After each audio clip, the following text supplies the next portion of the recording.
اعوذ باللہ من الشیطان الرجیم بسم اللہ الرحمن الرحیم الحمد للہ رب العالمین والصلاة والسلام علی اشرف الانبیاء والمرسلین سیدنا و نبینا و شفیعنا ابی القاسم محمد اللہم وعلی بیتہ الطیبین الطاہرین المعصومین المظلومین ورحمۃ اللہ علی اعدائہم اجمعین اما بعد فقد قال اللہ سبحانہ فی کتاب مبین وقولہ الحق بسم اللہ الرحمن الرحیم قد افلح من تزکا وذکر اسم ربہ فصلی بل تؤثرون الحیاۃ الدنیا والآخرۃ خیر وابقی ان ھذا لفی الصحف الاولی صحف ابراہیم و موسیٰ. مختصر سی گفتگو ہے اور وہ بھی عید کے سلسلے میں ہے.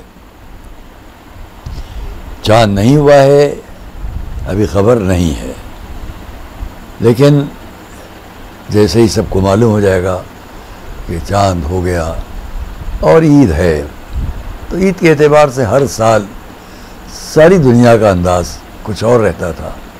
اب کی کا انداز کچھ اور ہے. ایک موذی مرض کی وجہ سے ساری دنیا عید کا انداز بدلے ہوئے. لیکن میں یہاں ایک بات یہ کہہ لوں، ایک ہے نماز عید کا پڑھنا، ایک ہے عید کے اعتبار سے ہم نے یہ لباس پہنا اور وہ کپڑے پہنے، بچوں کے لیے یہ انتظام کیا، یہ سب ہوتا ہے. گہما گہمی، اچھا انداز، گھر سے باہر تک. جو خوشحال گھرانے ان کا اور انداز. ہم نے بہت سی دنیا کے بہت سے ملکوں میں یہ عید الفطر منائی ہے. نام لے کر ایک ایک جگہ آپ کا وقت خراب کرنا ہے. دنیا کے مختلف اس کونے سے اس کونے تک بڑے بڑے ملکوں میں ہم نے یہ عید منائی، اور لیکن ہم نے ایک چیز ہر جگہ دیکھی. عید کا دن آیا تو ایک گہما گہمی ہے، ایک چہل پہل ہے.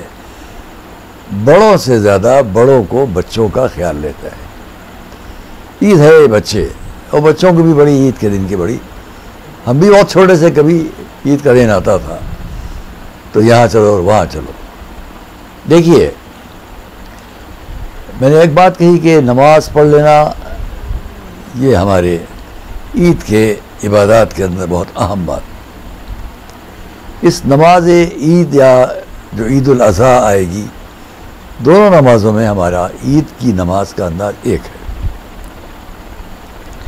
قرآن کریم کے 30ویں پارے کی جو 87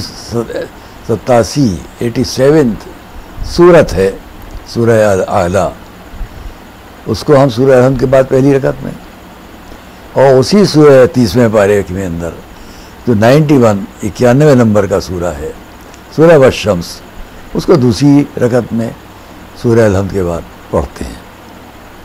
ان دونوں سوروں کو مجھے کوئی حق نہیں ہے کہ میں اس مؤثر وقت میں آپ کے سامنے اپنے طور پر کچھ کہہ دوں، لیکن اتنا تو ہم اور آپ سب سمجھ سکتے ہیں کہ دونوں سوروں میں جو نماز عید ہے. اب اس کے بعد 9 دفعہ ہم عید الفطر میں اور 9 دفعہ عید الاضحیٰ میں ہم قنوت پڑھیں گے.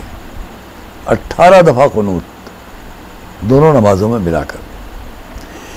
آئیے ذرا دیکھیے کون سی مشترک بات ہے جو ان دونوں نمازوں میں ہے. پہلی سورہ الاعلیٰ، بسم اللہ الرحمن الرحیم، سبح اسم ربک الاعلی الذی خلق فسوی، یہاں سے لے کر چلتے چلے جائیے. قد افلح من تزکا وذکر اسم ربہ فصلی، جس نے اپنے نفس کو پاک کر لیا وہ کامیاب ہوا. ساری فلاح کامیابی اس کے لیے، اور اپنے رب کو یاد کیا اور عبادت کی اس کی. یہ پہلا سورہ ہے. سورہ الحمد کے بعد پہلی رکعت، سورہ الحمد کے بعد پہلا سورہ. دوسری رکعت سورہ الحمد کے بعد والشمس، بسم اللہ الرحمن الرحیم، والشمس وضحاہا والقمر اذا تلاہا. 7 قسمیں کھائی گئیں اس کی طرف سے. آگے بڑھتے بڑھتے کیا آیا؟ قد افلح من زکاہا. سورہ الاعلیٰ قد افلح من تزکا. سورہ والشمس قد افلح من زکاہا. وہ کامیاب ہوا جس نے اپنے نفس کو پاک کیا. اب میں باقی تمام تفصیلات اس مختصر وقت میں ممکن نہیں ہے، لیکن ملاتا ہوں تیسری بات، اور غور کیجیے گا آپ، ہم نماز عید پڑھ رہے ہیں، میں پوری نماز پڑھ کے ابھی سناتا آپ کو، ہر بات پر غور کرنے کی بات ہے۔ اب جو ہم قنوت پڑھیں گے، اللہم اہل الکبریاء والعظمت واہل الجود والجبروت، پورا قنوت پڑھتے پڑھتے وان تدخلنی فی کل، یہ مطلب کی بات، قنوت میں اللہم اہل الکبریاء پڑھتے پڑھتے کہاں تک آپ آئے؟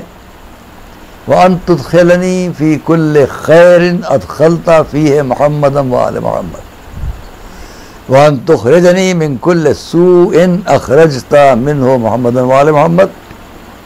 ابھی ترجمہ کروں گا، صلواتک علیہ وعلیہم اجمعین، پہلے والے تو مجھ کو ہر اس نیکی میں داخل کر دے کہ جس میں تو نے محمد وآل محمد کو داخل رکھا ہو، اور ہر اس برائی سے نکال دے جس سے تو نے ان کو نکالا ہو۔ یہ ہماری دعا 18 دفعہ ہوئی دونوں نمازوں میں۔ میں یہ پوچھنا چاہتا ہوں، دونوں سورے آپ کو کیا بتا رہے ہیں؟ نفس کو پاک کرو، اہم بات، سورہ والشمس، سورہ والعلیٰ، 4 دفعہ ہم نے 2 نمازوں میں اس کو پڑھا، 2 دفعہ وہ 2 دفعہ وہ 4 دفعہ۔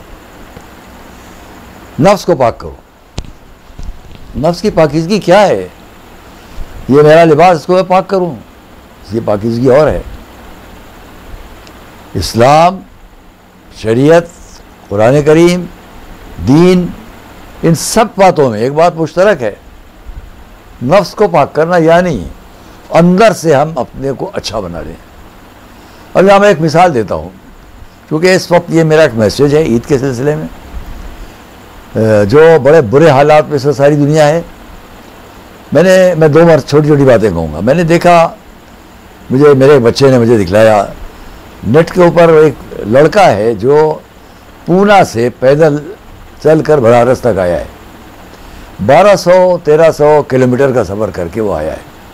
مجھے معلوم وہ سفر میں کبھی ٹرینوں سے کر چکا ہوں، ستنا، سہڈول کہاں بیچ میں پینتھر، چیتے، پہاڑیاں، خطرناک راستے۔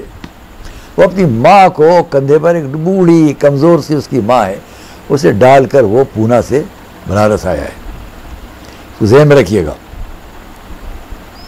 دوسرا واقعہ کسی اور نے مجھے دکھلایا کہ ایک لڑکی ہے جو سائیکل چلا کر ہریانہ یا کہاں سے اپنے باپ کو پیچھے بٹھا کے لیے جا رہی ہے۔ ایک بیٹا ہے جو ماں کو لے کے جا رہا ہے، ایک بیٹی ہے جو باپ کو لے کے جا رہی ہے۔ ٹھیک ہے، گورنمنٹ کی طرف سے لاکھوں مزدور پہنچائے جا رہے ہیں ٹرینوں کے ذریعے، بسوں کے ذریعے، انتظامات بہت اچھے ہیں ان کے، لیکن یہ جو چل رہے ہیں کارواں جلدی جلدی پہنچنے کے لیے، پیدل 1200-1300 کلومیٹر کے سفر، اور اس کے آگے اس کو جانا ہے، وہاں سے بہار جانا ہے اس کو۔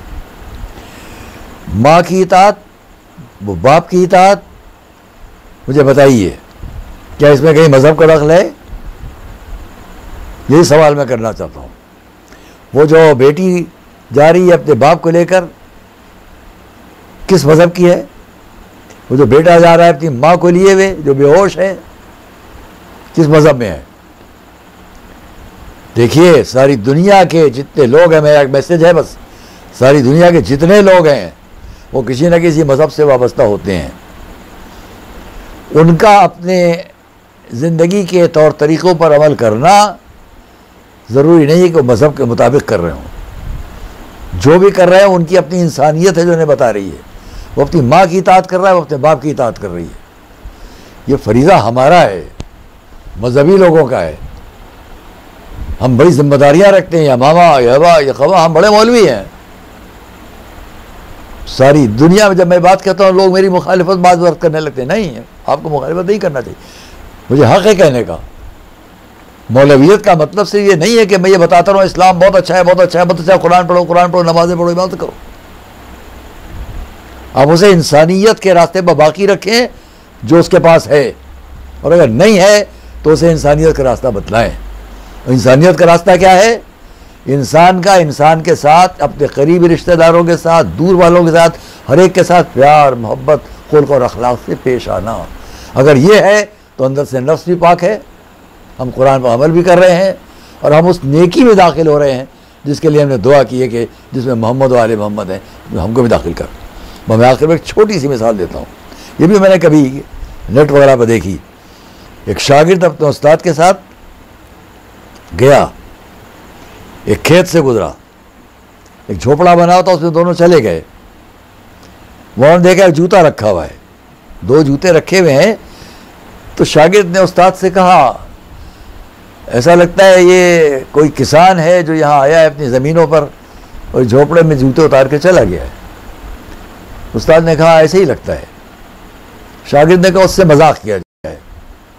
کیا؟ انہوں نے کہا وہ جب آئے, ہم لوگ تو ابھی یہاں بیٹھے ہوئے ہیں, یہ جوتے اس کے چھپا دیں, جب وہ آئے گا تو پریشان ہوگا اپنے جوتے نہ دیکھ کر, بڑا مزہ آئے گا. بچے کا مزاج. اس نے یہ کہا. بڑے کا مزاج کیا ہے؟ بچے کا مزاج اس شوخی کا ہے, یہ شوخی, یہ شاید, یہ مزہ لینا ہے, مزاج ہے, فطرت ہے. میں بھی گزرا ہوں, آپ بھی گزرے صاحب. لیکن بڑوں کا فریضہ کیا ہے؟ استاد نے اپنے شاگرد سے یہ کہا تمہاری جیب میں کچھ پیسے ہیں؟ نجیاں ہیں. کہا اچھا یہ ہو اگر تم سمجھو کہ اپنے پیسے ان جوتوں میں رکھ دو تو ہم لوگ چھپ جائیں. جب وہ آئے گا کسان, پیر ڈالے گا اپنے جوتوں میں تو اس پہ پیسے دیکھے گا, حیران ہو جائے گا وہ. یار ہاں بالکل ٹھیک ہے, آ گیا سمجھ میں. جو اچھی بات استاد سمجھا رہا ہے اچھے شاگرد کی سمجھ میں آ رہی ہے. اس نے جیب سے روپے نکالے, رکھ دیے دونوں جوتوں میں, وہ چھپ کے بیٹھ گئے. تھوڑی دیر میں وہ آ گیا کسان. بہت غور سے سنیے گا. وہ کسان آیا, اس نے دونوں جوتوں میں پیر ڈالے تو اس نے اس میں روپے دیکھے تو کھڑا ہوا تھا, اس نے اپنے کو زمین پر گرا دیا, چیخے مار مار کر رونے لگا. اور اس نے کہا اے میرے رب, اے میرے مالک, میرے گھر میں میری بیوی بخار میں پڑی ہوئی ہے, مر جانے کے قریب ہے. میرے بچوں کے پاس کئی دن سے کھانے کو کچھ نہیں تھا.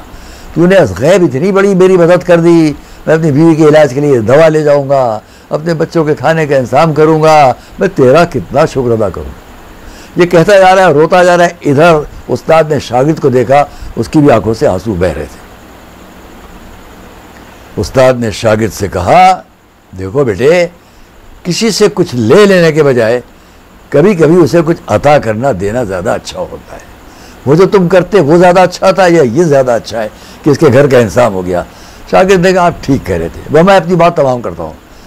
عید کا مقصد پورے ماہ رمضان میں جو ہم نے سیکھا ہے, کیسے فاقے پر کیا گزرتی ہے, عبادت کے اندر روح کیسے پاک ہوتی ہے, اندر سے انسان کیسے پاک ہوتا ہے, ان سب چیزوں کو سمیٹ کر پھر سے دہرانے کا نام ہے عید. عید کہتے ہیں عائد, دوہراؤ. عائد کہتے ہیں دہرانے کو, عید ہے عائد سے دوہراؤ. مہینہ بھر میں جو سیکھا ہے اس کو دہراؤ. تب دہرانے کا مقصد کیا ہے؟ یعنی کہ میں نے اچھے کپڑے پہن لیے, میرے بچوں نے اچھے کپڑے پہن لیے. آج پوری دنیا میں سب اپنے گھروں میں عید بنا رہے ہیں. کیا کوئی اثر پڑ رہا ہے دل و دماغ پر کہ ہم گھر میں ہیں؟ جی نہیں. جو ہمارا فرض تھا ہم نے ادا کیا اور اب بھی ادا کر رہے ہیں. ہاں اتنا ضرور ہے, یہ فطرہ جو نکالا جاتا ہے یہ ایک سائن ہے, ایک نشانی ہے, ایک علامت ہے مذہب کی طرف سے. جب عید کا دن آئے تو ان کو ضرور یاد رکھو جو ضرورت مند ہوتے ہیں. 2 روپے نکالو گے, کل تم 10 لاکھ روپے نکالو گے. لیکن ان بچوں کو یاد رکھو جو دوسری جگہوں پر ہیں, جو فقیر ہیں, جو ضرورت مند ہیں, جو غریب ہیں, جو محتاج ہیں. ہمیں اپنی عید کا منظر کچھ بھی ہم رکھیں, لیکن ان کا منظر نہ بھولیں کہ جن کے گھروں میں اداسی ہوگی, پریشانی ہوگی, فکر مندی ہوگی. اس وقت خاص طور سے اس موسم میں, اس حالات میں کیا کھلائیں گے, کیا کریں گے, کیسے زندگی گزاریں گے, ہم رات دن دیکھ رہے ہیں. لہٰذا بہت بہتر یہ ہے کہ نفس کی پاکیزگی سب سے بہتر ہماری کیا ہونا چاہیے. جو ہمارے مبلغین ہیں, پریچر ہیں, معلمین ہیں, تعلیم دینے والے ہیں, خدا را مذہب ضرور سکھائیے, لیکن مذہب کی جو روح ہے وہ انسان کا انسان سے کام آنا, اس کو اگر ہم نے سکھا دیا تو ہم یہاں بھی کامیاب ہیں, وہاں بھی کامیاب ہیں. والسلام علیکم ورحمۃ اللہ وبرکاتہ.